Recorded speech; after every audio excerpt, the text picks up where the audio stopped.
Bom dia, tudo bem? É um prazer muito grande estar aqui com vocês. Gente do corpo humano. A maioria dos colegas que eu conheço, eles têm o que eu chamo de iodofobia médica, por ignorância. Iodofobia médica, por ignorância. Eu espero curar essa iodofobia de vocês aqui hoje. Aqui está o átomo do iodo, ele tem 53 prótons, 74 nêutrons, ele é um halógeno, ele é de uma família onde tem o flúor, tem o cromo, tem o bromo, o flúor, o cloro, o bromo, o iodo e o ástato. Então, eles são os 5 halógenos da tabela periódica. Primeira vez que se falou sobre iodo foi em 1811. Ele é chamado de iodo porque Gay-Lussac, o grande químico francês, chamou ele de iodo porque iodo em grego quer dizer roxo, e ele tem uma chama roxa. Em 1824, o médico suíço François Condé relacionou com bócio tiroidiano. Vocês vão ver que aqui começa a medicina ocidental. O doutor Jean-Baptiste descobriu que não havia bócio em trabalhadores em minas de prata, e aí a relação tem com a disponibilidade de iodo. E o uso de iodo para tratar bócio foi a primeira vez que um simples elemento, iodo, era usado para tratar uma doença específica, bócio. Assim nascia a medicina que nós praticamos. Assim nascia a medicina ocidental. Um remédio para uma doença, outro remédio para outra doença. Essa história toda começou em 1824 com o iodo usado no tratamento do bócio tiroidiano. Quando se fala de iodo, o médico tem a tendência de pensar que só a tireoide tem iodo. A tireoide tem 1/30 do iodo. A tireoide só tem 50 miligramas de iodo. E o corpo tem 1.500 miligramas de iodo. Você vê, falou em tireoide, falou em iodo, falou em tireoide. Não necessariamente. 20% do iodo está na pele, 32% está no músculo, 35% está no tecido adiposo. Então é muito importante você entender isso, porque a pessoa vai pensar assim, se você está tomando um hormônio tiroidiano, como o hormônio tiroidiano já tem iodo, que não há necessidade de fazer suplementação de iodo. É pelo contrário. Quem está tomando hormônio tiroidiano deve fazer suplementação com iodo, porque vai requerer muito mais iodo do corpo inteiro. Então, principalmente a tireoide, os ovários e as mamas na mulher, e a tireoide e a próstata no homem. Não é que são só essas, mas existe uma tendência do iodo a se acumular nos tecidos glandulares, principalmente a tireoide, a mamas, ovários e próstata. O que acontece? Quando a tireoide não tem iodo suficiente para trabalhar, no mecanismo de defesa, a tireoide aumenta de tamanho. Porque aumentando de tamanho, talvez possa segurar mais iodo. Então, o bócio tiroidiano, que todos que lhe mostraram até hoje um bócio tiroidiano, mostraram uma mulher. Quando você aprendeu na sua aula de semiologia, na faculdade de medicina, sobre bócio tiroidiano, foi mostrado para você uma foto de uma mulher, como eu estou mostrando aqui, porque é até difícil achar na internet um bócio tiroidiano em homem. E você vai entender daqui a pouco por que mulher tem 10 a 15 vezes mais bócio tiroidiano do que homem.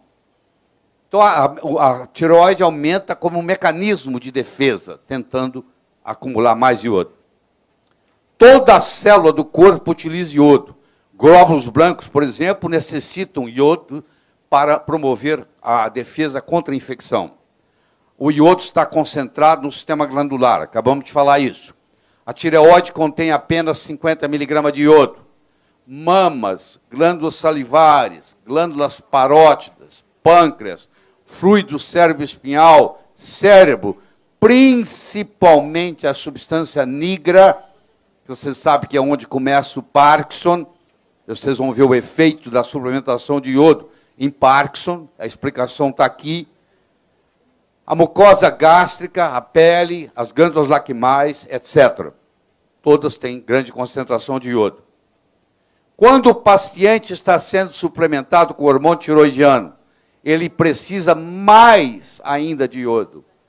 Eu não vejo um paciente na medicina comum que está recebendo hormônio tiroidiano sendo suplementado com iodo. E no frigir dos ovos, 50% dos pacientes com hipotiroidismo não estão sendo diagnosticados. 50% dos diagnosticados não estão sendo tratados. E 50% dos tratados não estão sendo bem tratados. Infelizmente, isso é um problema seríssimo na medicina. O paciente, no caso, a paciente, vai de médico para médico, para médico, para médico. Ninguém consegue resolver os problemas, porque eles se baseiam nos exames laboratoriais, no TSH, no T4, no T3, muitas vezes nem pede T3, no T3 reverso, que raramente é pedido, e eu vou enfatizar mais uma vez, você pode ter o TSH normal, o T4 normal, o T3 normal e ter hipotiroidismo. Chama-se hipotiroidismo tipo 2, que, aliás, é o mais comum. Tá? É o mais comum. Sempre que prescrever hormônio tiroidiano, prescreva também suplementação com solução de Lugol. Jean Lugol, grande médico francês, em 1829, talvez por uma inspiração divina, misturou o iodo com o iodeto. E vocês vão ver as consequências terapêuticas disso aí. A habilidade de suar é controlada pelo iodo. O paciente, geralmente com câncer de pele, ele entra no seu consultório. O paciente com melanoma, por exemplo, ele entra no seu consultório e você pergunta para ele assim, quanto tempo tem que ser um SUA? Como é que o senhor sabe? Como é que a senhora sabe que eu não suo? Tem 4 anos que eu parei de suar. Pois é, para suar, precisa de iodo. O paciente com câncer, geralmente, ele não sua 3, 4, 5 anos. E isso predispõe ao câncer, principalmente o câncer de pele. Porque 20% do iodo está na pele. Quando você tem deficiência de iodo, você tem uma predisposição a câncer de pele, que é um dos cânceres, o câncer de pele e o câncer de tireoide são os cânceres que mais crescem no mundo, estatisticamente, hoje. O NHANES, para quem não está familiarizado com o NHANES, é o National Health and Nutrition Examination Survey. Não é feito pelo Departamento de Saúde, é feito pelo Departamento de Agricultura americano. Cada 4, 5 anos, eles fazem um levantamento total de que nutrientes os americanos estão ingerindo. E, nos últimos 30 anos, se você comparar o NHANES de 1971 com o NHANES de 2000, mostrou uma diminuição de 50% na ingestão de iodo nesses 30 anos. Quando a sua mãe tinha a sua idade, ela ingeria o dobro de iodo que você ingere hoje. Tá? Está aqui, ó, 1970, 2000. A ingestão de iodo caiu 50% nos Estados Unidos. E no mundo, o resto do mundo também não é diferente. Por que a explicação para isso? Porque o solo ficou pobre. Se você planta tomate no mesmo solo todo ano, 10 anos seguidos, aquele tomate não vai ter iodo nenhum, porque vai acabar o iodo do solo. E quando você, o plantador, lá, o agricultor repõe, ele põe fósforo, ele põe nitrogênio, ele põe potássio. Ele não põe iodo. Ele só põe fósforo, nitrogênio e potássio, que é o fertilizante. Então, depois de 10 anos, uma plantação que ocorre anualmente, 10 anos seguidos, aquele solo já não tem mais nada. Ele está pobre em selênio, ele está pobre em zinco, ele está pobre em iodo, ele está pobre em magnésio, e etc. Durante esses 30 anos de redução de 50% na ingestão de iodo, ocorrem os seguintes fatos. As doenças tiroidianas, hipotiroidismo, doença autoimune, hipotiroidismo de Hashimoto, tiroidite de Hashimoto e câncer. Aumentaram substancialmente. Aumentaram também os cânceres de mama, os cânceres de próstata, os cânceres de endométrio e os cânceres de ovário. Você vai ver que estão aumentando os cânceres porque a deficiência de iodo está ficando epidêmica. E isso predispõe a todos os cânceres glandulares. 1 em cada 7 mulheres que vive até os 80 anos, e 1 em cada 3 homens que vive até os 80 anos, 1 em cada 7 mulheres que vive até 80 anos vai desenvolver câncer de mama, 1 em cada 3 homens que vive até os 80 anos vai desenvolver câncer de próstata. Deficiência de iodo é um problema importante de saúde pública em 129 países. Em torno de 72% da população do mundo é afetada por deficiência de iodo. Isso é a declaração da Organização Mundial de Saúde, em novembro de 1998. E o Brasil faz parte dessa estatística. Nós temos também grande deficiência de iodo. Então, no momento que você tem deficiência de iodo, você começa a ter cistos tiroidianos, que evoluem para nódulos tiroidianos, que vai evoluir para câncer tiroidiano. O mecanismo é muito simples. Começa com cisto. É cisto de ovário, é cisto de mama, é cisto de tiroide. Tudo tem a mesma explicação. Deficiência de iodo. Tá? Eu vou mostrar para você por que muitas vezes o Bidort não detecta isso. Tem a minha teoria. Eu vou explicar a minha teoria, porque eu acho que muitas vezes o Bidort não detecta. E à medida que você vai dando iodo, o Bidort começa a detectar que o paciente precisa mais de iodo. Eu tenho aqui, ó, feito por David Marin. Em 1917, ele deu 100 vezes a dose recomendada, ele deu 9 miligramas por dia, ele pegou o grupo controle, onde a incidência de bócio tiroidiano era de 22%, 495 de 2.305 pacientes tinham bócio, e esses pacientes agora, tratado com 9 miligramas de iodo, nenhum passou a ter bócio. Eu quero que você entenda que as doses recomendadas de iodo na medicina são doses para prevenir e tratar bócio. As doses para prevenir e tratar câncer são coisas muito diferentes. E essa é a minha mensagem aqui hoje. Você vai ver que quando você dá uma dose maior de iodo, você produz no corpo, principalmente na tireoide, nas outras glândulas, uma substância chamada delta-iodolactona, que é um agente apoptótico. Poucos são os agentes apoptóticos que causam apoptose de célula cancerígena. O delta-iodolactona causa apoptose de célula cancerígena. Então você teve um aumento de 100 vezes na dose recomendada e um aumento na incidência de 100 vezes, diminuição na incidência de 100 vezes do bócio. Essas doses recomendadas, na minha opinião, não significam absolutamente nada. Elas foram feitas em 1941, antes da Segunda Guerra Mundial, sem nenhuma detecção. Naquela época não se media nada disso no sangue. É um grupo de burocratas que sentaram em volta de uma mesa e decidiram para o mundo quais seriam as doses ideais. E pior que nós acreditamos nelas. Sem nenhuma confirmação científica de nada. Quanto que você acha que deve dar de vitamina C por dia? Eu acho tanto, vamos fazer uma média. Vamos votar. Não se media vitamina C em 1941. Não se media iodo em 1941.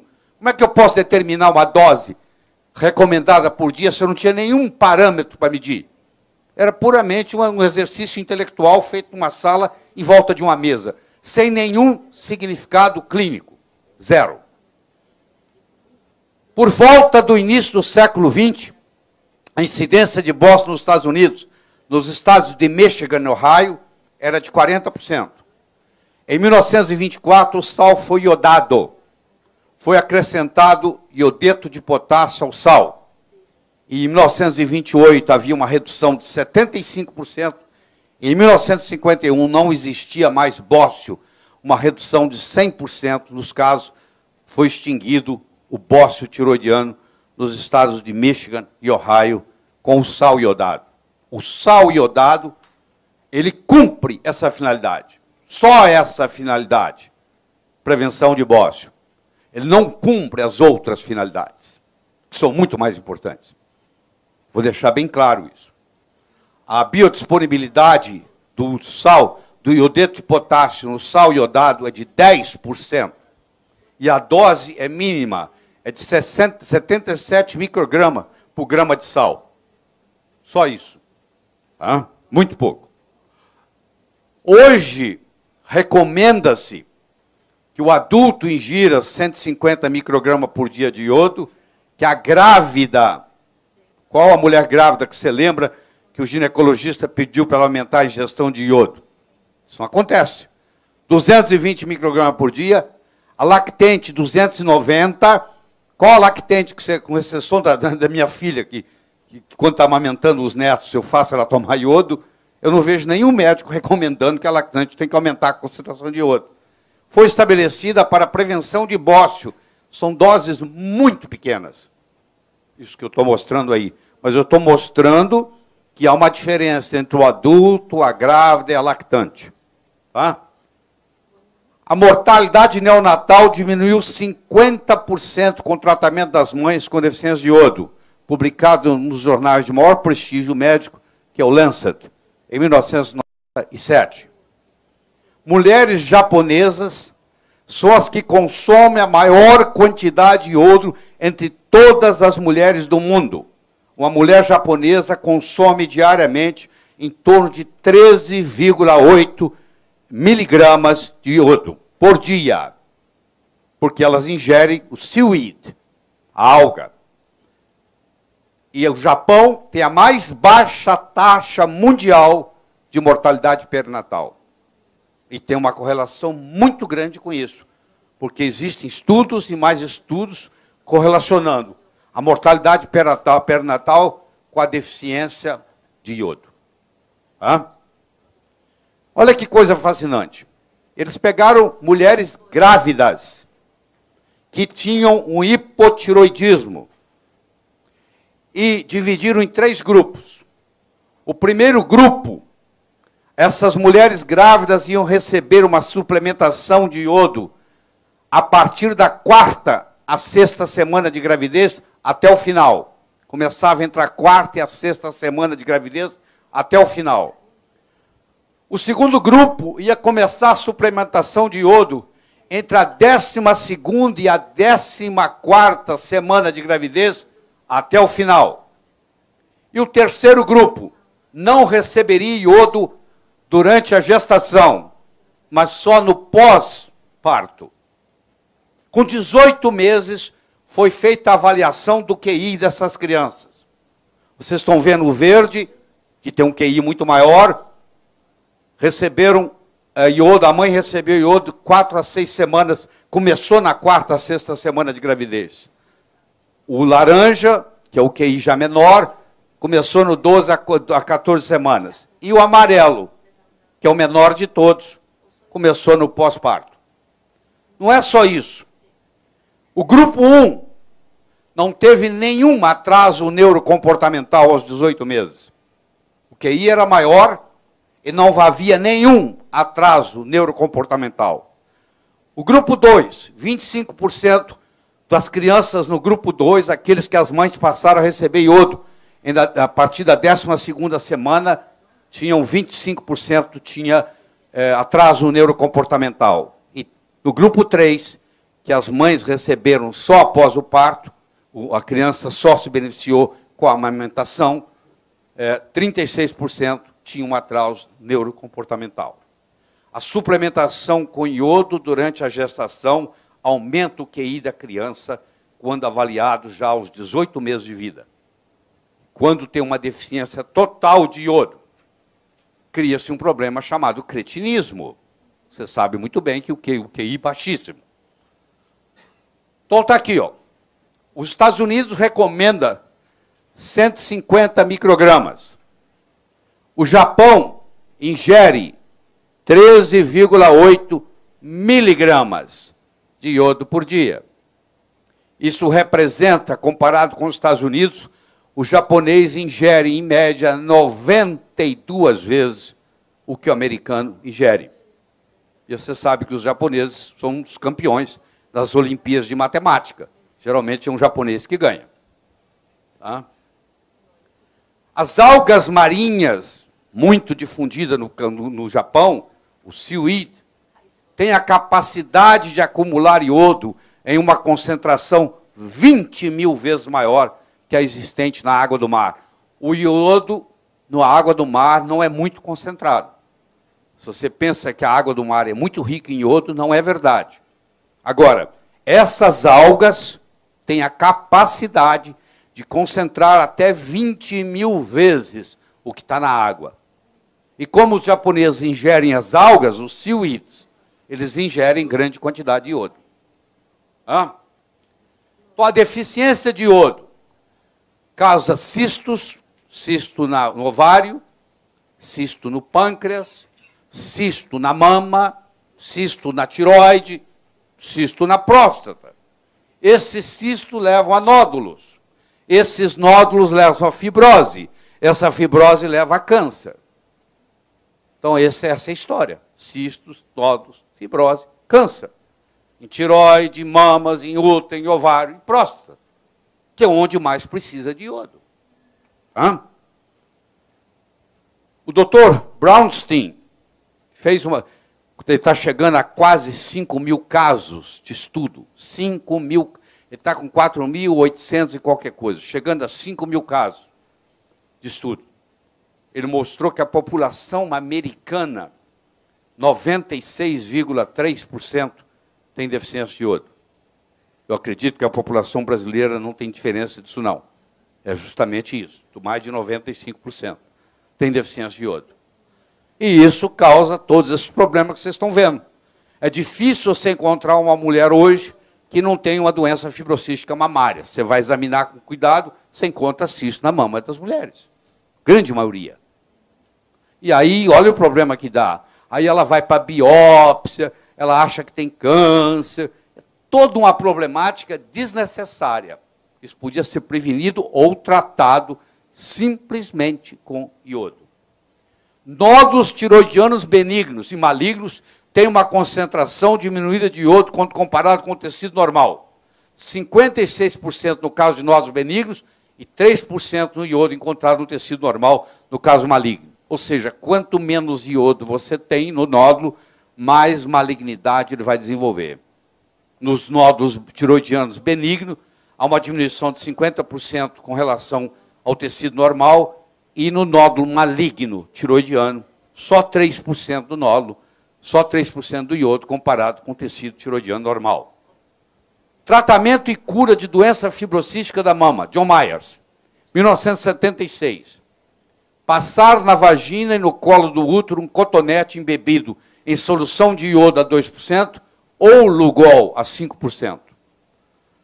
Em seguida, injetar endovenosamente magnésio sulfato 2 gramas com 200 mg de vitamina B6. Repetir o procedimento semanalmente até desaparecimento total do cisto. Mais de 50% dos casos some na primeira aplicação. Em 40 minutos, a mulher não tem mais cisto de mama. A mulher vai dizendo para o doutor, doutor, os meus cistos estão desaparecendo. Isso na mesa obstétrica. 40 minutos, a maioria some, não tem nada. Isso foi publicado pelo John Myers, está aqui a publicação original dele, em 1976. E aqui está, ó, funciona todas as vezes. Olha que coisa simples, ao invés de ficar fazendo biópsia e não sei o quê, simplesmente você aplica iodo no colo do útero, ou você aplica iodo oral. Espera, aqui no Brasil, eu ensino os meus alunos, eles fazem iodo oral e vão acabando com as doenças fibrocísticas da mama dos pacientes. A contratura de Dupuytren. Você deve conhecer brasileiros que têm isso. Inclusive, pessoas famosas, aí, pianistas e etc. Será que lembraram de dar para ele iodo? Pois é, essa contratura aí que eles operam, não sei o quê, isso é deficiência de iodo. É só dar iodo que isso aí acaba. E a doença de Peyronie? Quantos casos você já viu de doença de Peyronie? Que hoje está mais frequente ainda. Você imagina uma situação dessa, esse indivíduo está com pênis ereto, olha que situação, e o cara, muitos suicidam, por quê? Por deficiência de iodo. Isso aí você cura com iodo, testosterona e ozônio. É uma trilogia. Iodo, testosterona e ozônio, porque o ozônio tem que tratar a fibrose, porque aí ficou uma fibrose. Não adianta fazer cirurgia, não adianta esticar o pênis, não adianta pôr peso, não resolve nada. O problema é metabólico, é deficiência de iodo. Deficiência de selênio predispõe ao câncer, aumenta 5,8 vezes. A suplementação com selênio diminui a incidência de câncer de pulmão em 48%, de próstata em 63% e de colo retal em 58%, publicado no JAMA. A história não se resume somente à deficiência de iodo. Quero enfatizar o seguinte: se o único instrumento que você tem é um martelo, todo problema você pensa que é prego. Eu não estou querendo dizer que é só iodo. Eu estou mostrando, porque a aula é sobre iodo. Mas existem outros minerais que também estão faltando no solo, como é o caso do selênio. Outra vez eu enfatizo para você, se você tiver a oportunidade, adquira esse livro, baixa ele está na forma de e-book, e leia sobre câncer de mama e deficiência de iodo, que vai melhorar muito o seu consultório. O iodo tira a imortalidade das células cancerígenas, fazendo com que elas voltem a ter apoptose. E eu vou explicar para você um mecanismo como isso ocorre. Tá bom? As taxas de sobrevivência das vítimas de câncer de mama são virtualmente as mesmas nos últimos 70 anos, mesmo com o uso de mamograma, cirurgia, quimio e rádio. O que está acontecendo? Não melhorou em nada o outcome, o resultado de tratamento de câncer de mama nos últimos 70 anos. Está se fazendo o diagnóstico mais cedo. A pessoa fica mais tempo com câncer, só isso. Os diagnósticos são mais prematuros. E, consequentemente, a pessoa fica mais tempo com câncer. Por isso que aumentou a sobrevida. Porque o diagnóstico está sendo feito mais prematuramente. Só isso. E a pessoa dá a impressão, não, nós melhoramos, porque agora a sobrevivência é maior. Não é maior a sobrevivência. O diagnóstico está mais prematuro. É só isso. Porque se você analisar estatisticamente, como foi analisado pelo Cancer Statistics, você vai mostrar que nos últimos 70 anos não houve mudança na mortalidade. Nada. Progresso nenhum. A iodofobia, o Guy Abraham, que morreu caindo da bicicleta, está aí. Isso é uma citação dele. É provavelmente o indivíduo que mais estudou iodo no mundo. Ele era um professor da Universidade de San Diego, na Califórnia. Ele dedicou a vida dele toda a iodo. Ele que criou o teste para medir o iodo na urina. O que é iodofobia médica? É um medo injustificável de fazer uso de iodo e iodeto inorgânico, não radioativo, dentro de uma dose que é sabido ser extremamente segura e eficaz no tratamento de sintomas e sinais de deficiência de iodo e iodeto. Então, nós temos uma iodofobia médica. Você tem. Você pode não estar a par dela. Mas na sua faculdade de medicina, o seu professor lá, coitado, erradamente falou, cuidado com o iodo. O iodo pode destruir a tireoide. Iodo que destrói tireoide é iodo orgânico. Eu estou falando de iodo inorgânico. Iodo orgânico é o iodo que você encontra no contraste. Faz 3 radiografias contrastadas no mês, para você ver. As lesões que você vai ter na tua tireoide. Pode ser irreversível. Tem pessoas aí que estão com hipotireoidismo por repetir radiografias contrastadas, porque o contraste tem iodo orgânico. Faça uso de amiodarone, que é um antiarrítmico potente, que também tem iodo e é orgânico e destrói a tireoide. Como o amiodarone destrói a tireoide, como o contraste destrói a tireoide, como eles têm iodo, papagaio come milho e periquito leva fama. Ah, não, então iodo é perigoso. Aquilo é iodo orgânico. Eu estou conversando sobre iodo inorgânico, não radioativo. Você vai dizer assim, se você conversar com um colega que tem iodofobia, ele vai citar para você Wolff-Chaikoff. E o fenômeno do Wolff-Chaikoff? Primeiro que o Wolff-Chaikoff fez um estudo em rato, não foi em gente. Segundo, que é bad science, porque ele não mediu os hormônios. Ele simplesmente mostrou que depois de um certo tempo a tireoide para de captar iodo, porque satura. Isso aqui é apenas um fenômeno de saturação, não tem mais nada. Qualquer fisiologista explica isso num minuto. E eles interpretaram como se a tireoide tivesse parado de captar, que estava lesando a tireoide. Fizeram isso em rato, não foi em seres humanos, não mediram os hormônios tiroidianos, não avaliaram a clínica. fizeram, claro, não pode avaliar, é rato, e criaram essa fobia. Ah, mas o fenômeno de Wolff, Tchaikov é real. É real em rato, onde a tireoide satura de iodo. Qual o problema? Até aí não quer dizer absolutamente nada. A não captação de iodo pela tireoide era uma manifestação de saturação e não de incapacidade de captar iodo. Hormônios tireoidianos não foram medidos. Bad science. Hã? Olha o que o Dr. Guy Abraham fala. Iodofobia médica pode ter causado mais sofrimento e morte humana que as duas grandes guerras juntas, deixando de prevenir patologias com doses diárias de iodo necessárias para a otimização física e saúde mental. Hã? A dose de iodo para causar iodismo é 6.667 vezes a dose recomendada. Eu tomo 500 vezes a dose recomendada há mais de 10 anos. Eu tenho 68 anos de idade. Parece que não está fazendo mal, não. Há mais de 10 anos eu tomo 50 miligramas de Iodoral por dia. Eu estava recentemente na mesma sala com o David Brownstein, fazendo um curso com ele sobre iodo, e eu perguntei para ele, Dr. Brownstein, quanto que o senhor toma de iodo por dia? Ele falou, eu tomo 75 miligramas, mas o Dr. Abraham toma 100 miligramas por dia. O Dr. Abraham toma 100, o Dr. Brownstein toma 75. Eu tomo 50. A dose recomendada é 150 microgramas. Por que eu tomo 50? Porque você vai entender daqui a pouco, por causa dos outros halógenos, por causa da radiação, porque o excesso sai na urina, não tem problema nenhum, zero. Eu dou para... Minhas filhas engravidam, entra no iodo. Os meus netos começam a tomar iodo com 2, 3 meses de idade. Tudo no iodo. Toma muito mais iodo que você, não tem nem comparação. Dose de iodo inorgânico superiores a 6.677 vezes recomendado, tem sido associado com sintomas de hipertiroidismo. Como é que você vai conseguir chegar nessa dose? É impossível. Ação terapêutica do iodo. O iodo é um agente alcalinizante.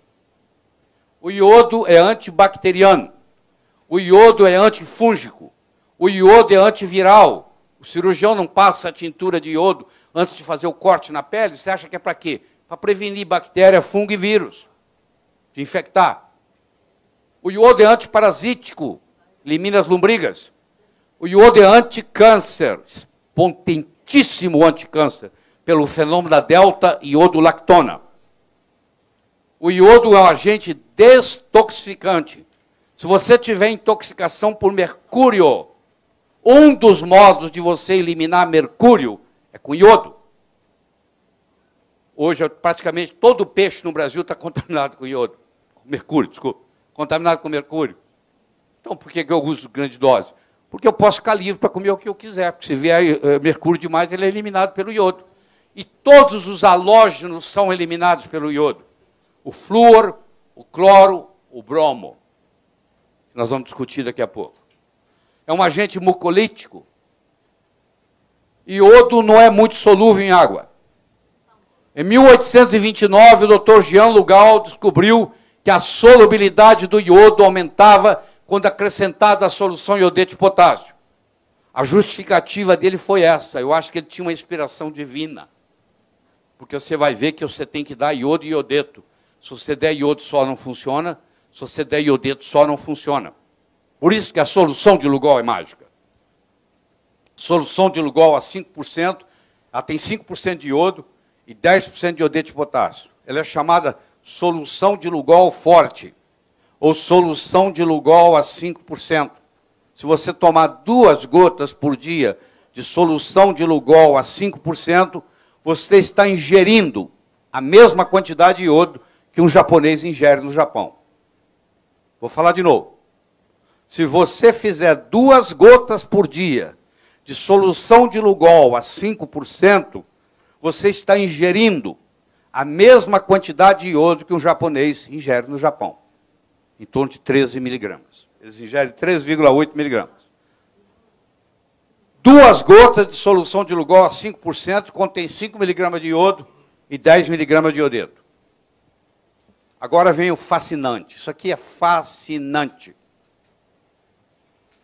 Por que que quando você vai numa área onde tem bócio endêmico, se você pegar crianças de 8 anos de idade, meninos e meninas de 8 anos de idade, eles têm a mesma incidência de bócio.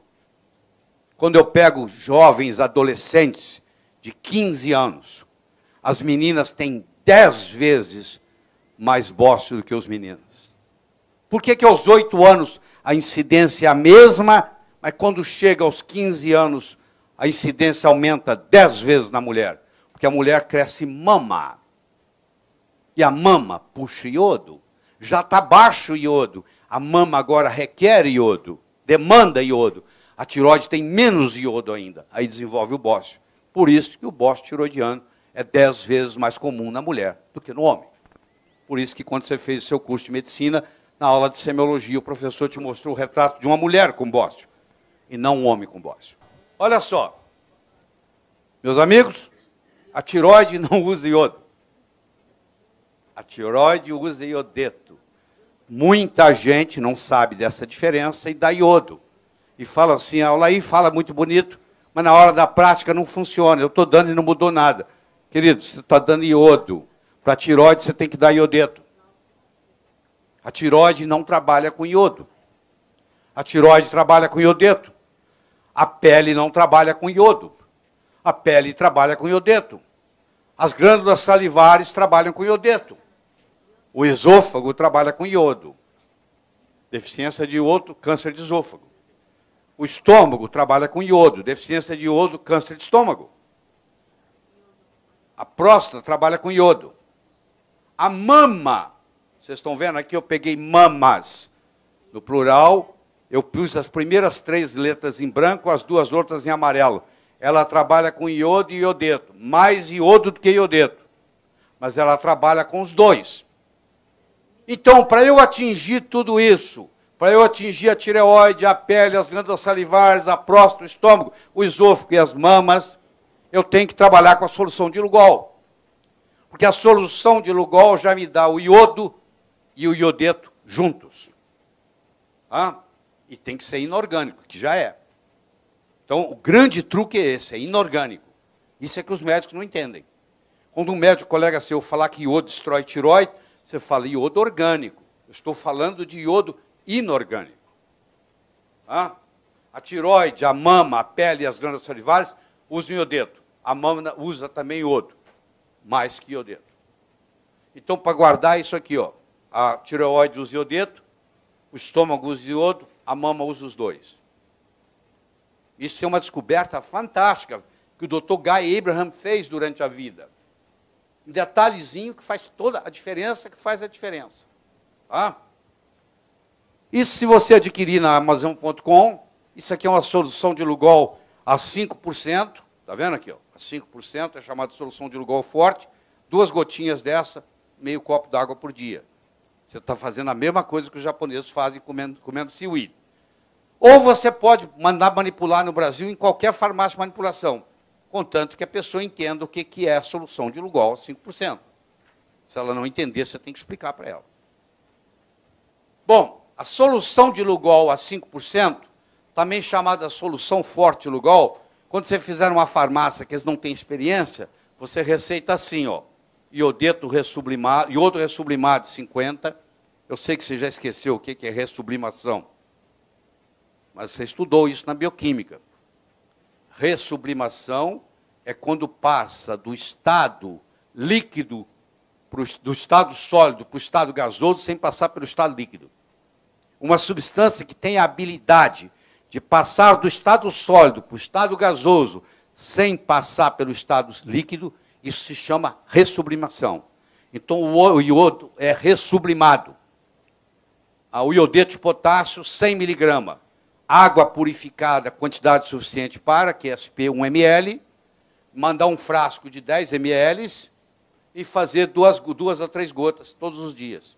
Simples, barato, objetivo, vai resolver uma série de patologias no seu consultório.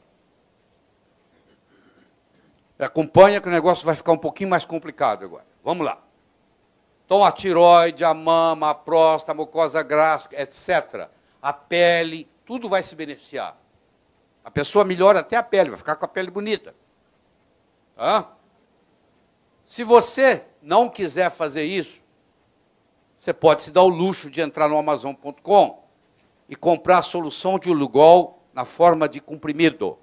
Isso é a solução de Lugol desidratada. Recebe o nome de Iodoral. Esse é que eu tomo aqui. Ó. Iodoral, 50 miligramas. Eu tomo um tablete desse por dia. Tem de 50, tem de 100, tem gente que toma de 100, tem de 25, tem gente que toma 25, tem de 12,5, tem gente que toma 12,5. Eu escolho tomar de 50. Você vai entender em um minuto por quê.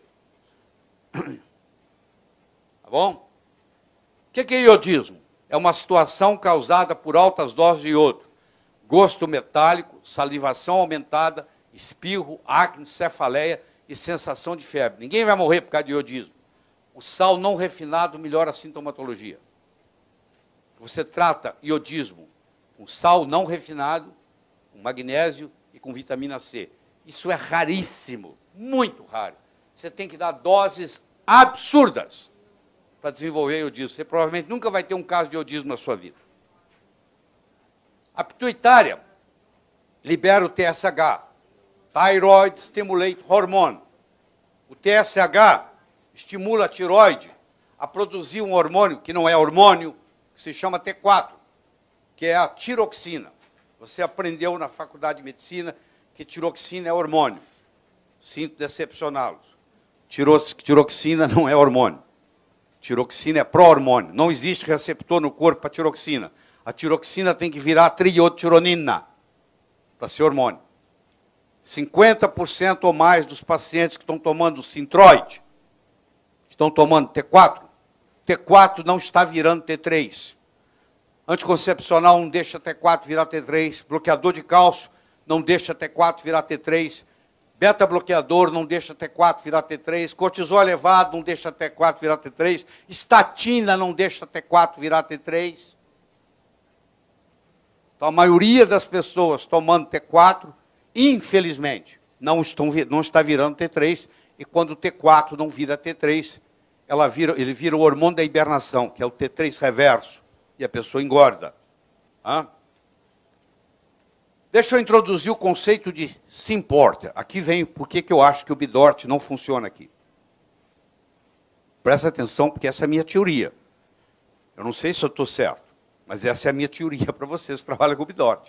Eu acho que o Bidort não funciona aqui pelo seguinte. Nós estamos com Symporters para iodo entupidos. O Symporter chama Natron Iodine Symporter. É chamado de NIS. O NIS faz o iodeto entrar na célula junto com sódio. Infelizmente, ele hoje está entupido na maioria das vezes. Como ele está entupido, você faz o Bidort fala que você não está precisando de iodo, porque não tem onde o iodo ir, porque o Symporter está bloqueado, está quebrado. Um carro que está quebrado não precisa de gasolina. Então acusa que não precisa de iodo. Você começa a dar iodo, o Symporter começa a desentupir. E aí você vai ver que logo nas consultas seguintes, o Bidort começa a dar que precisa de iodo. E a minha teoria está aqui, pelo Symporter. Vocês vão testar e depois vão me dar feedback.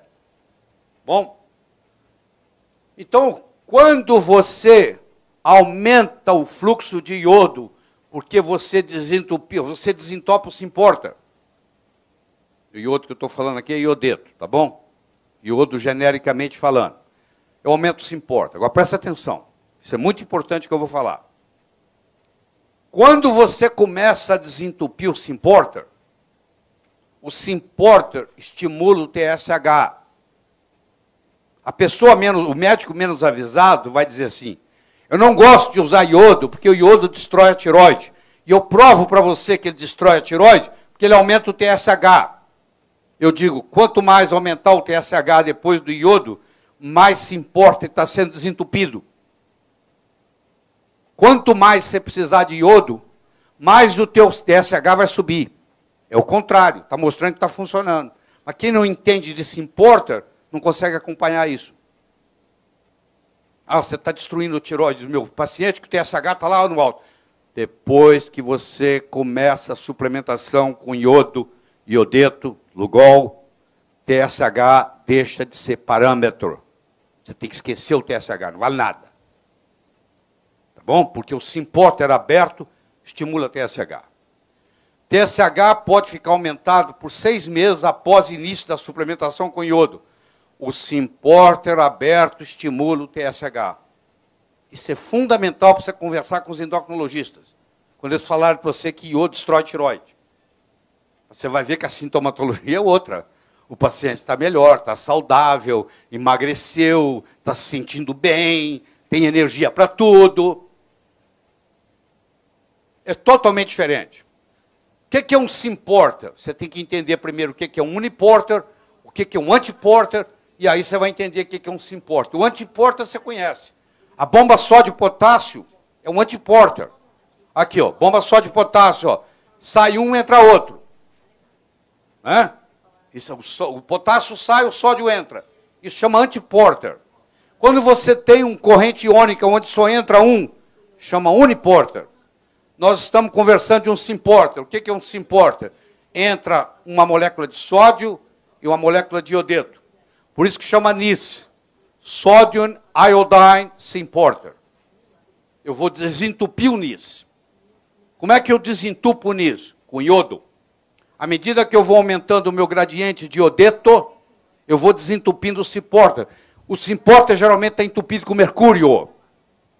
Mercúrio é um grande entupidor de Symporter. Você pega um paciente que vai para Pantanal e come jacaré a semana inteira. Come patê de jacaré no café da manhã, carne de jacaré no almoço, carne de jacaré no jantar, ele volta, você mede o TSH dele, está 30. Ele foi com TSH 2, voltou com TSH 30. Já vi casos assim. Ou vai para a Colômbia, ou vai para a Turquia, come peixe a semana inteira, volta com TSH 30. Intoxicou com mercúrio. Tá? Mercúrio entupiu, se importa. E o que você tira? Como é que você desentope um se importa? Com iodo. Vamos entender isso aqui. Presta atenção. Se você não entender isso aqui, você não entende o resto. Eu tenho aqui uma célula folicular na tireoide. Eu tenho aqui o iodeto. Tireoide não aceita iodo. Tireoide só aceita iodeto. O iodeto passa por uma proteína chamada pendrina. Você depois vai estudar o que é pendrina. Eu não tenho tempo para entrar em detalhes aqui. Ele passa pela pendrina. Ele vai sofrer 2 reações. Uma delas chama-se oxidação. Isso tem que ocorrer dentro da célula folicular. O iodeto vai virar iodo. Eu não posso dar iodo. Iodo não entra. O iodeto vai virar iodo dentro da tireoide. E vai gerar radical livre. Vai gerar peróxido de hidrogênio. E isso depende, essa reação depende do peróxido de hidrogênio e da TPO. Isso aqui vai gerar radical livre que vai ser curado pela glutationa peroxidase selênio dependente.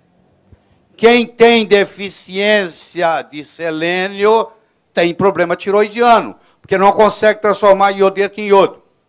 Essa é a primeira fase. Segunda fase, o iodo agora vai sofrer um fenômeno chamado iodação ou organificação, que é a mesma coisa, que é facilitado pelas vitaminas B2 e B3. Eu dou B2 na 100 mg por dia e dou B3 500 mg por dia na forma de hexanicotinato de inositol para não dar flushing. Aí eu vou formar o T1, o T2, o T3 e o T4, junto com a tirosina, o iodo e a tiroglobulina, que vai armazenar isso. Dependendo da dose de iodeto que eu dei, eu vou formar um outro composto, que aí vem o truque, que se chama delta-iodolactona, que é um iodolípide anticâncer, promove a apoptose da célula cancerígena.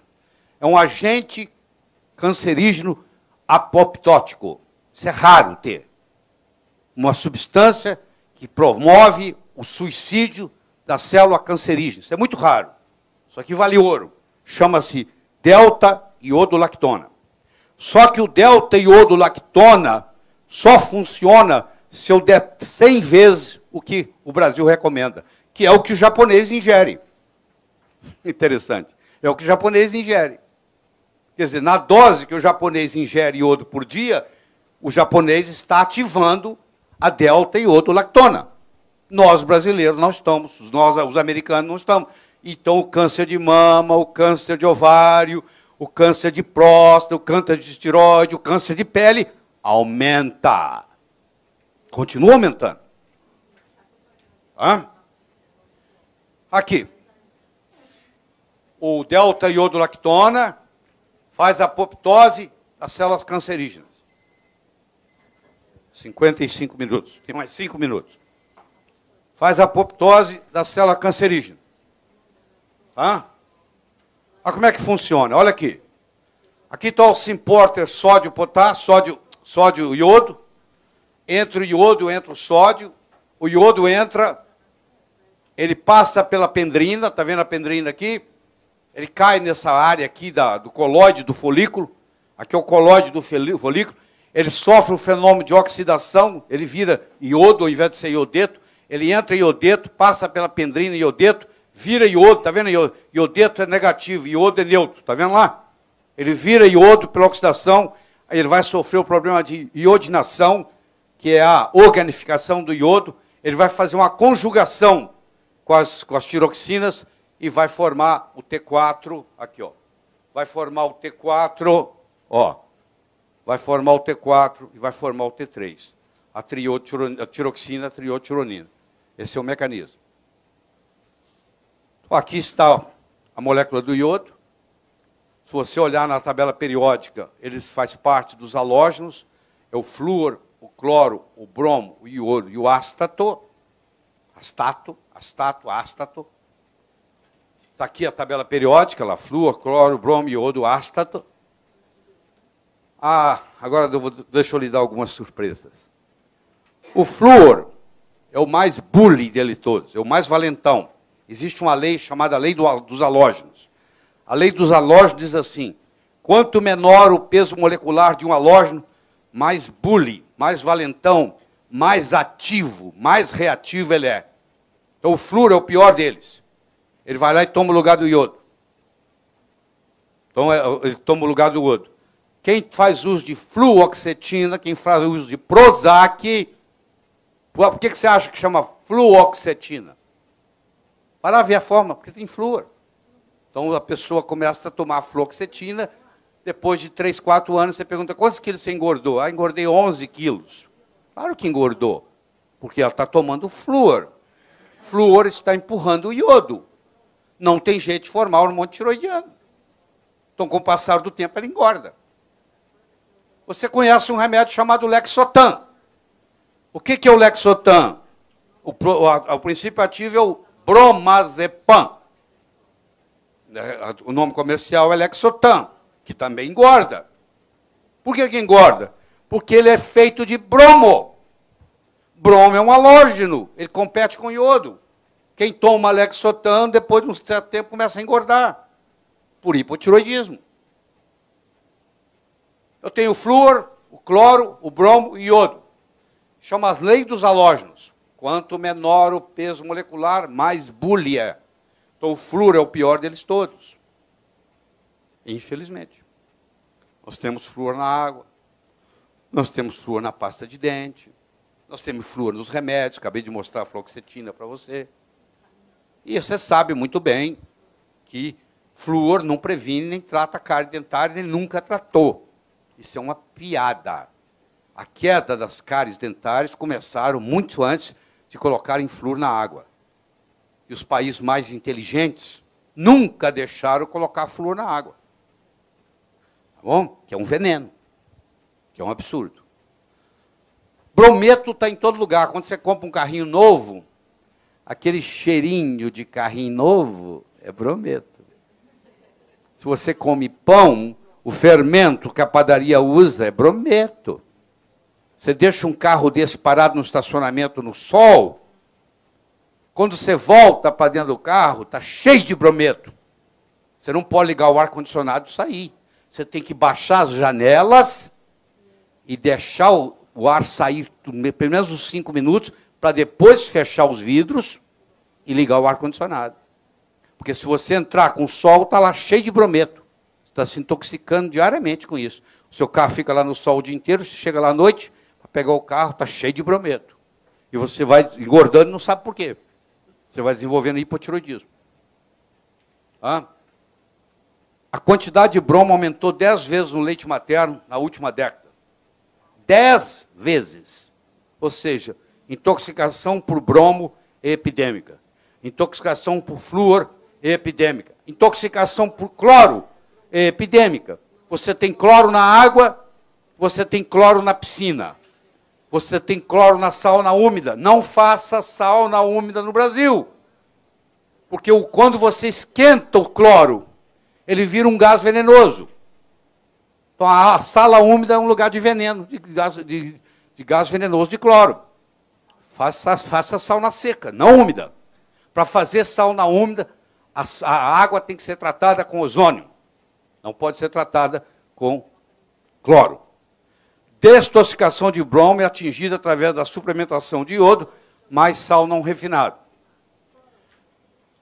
A reação de Hersheimer, você já ouviu falar nisso, claro.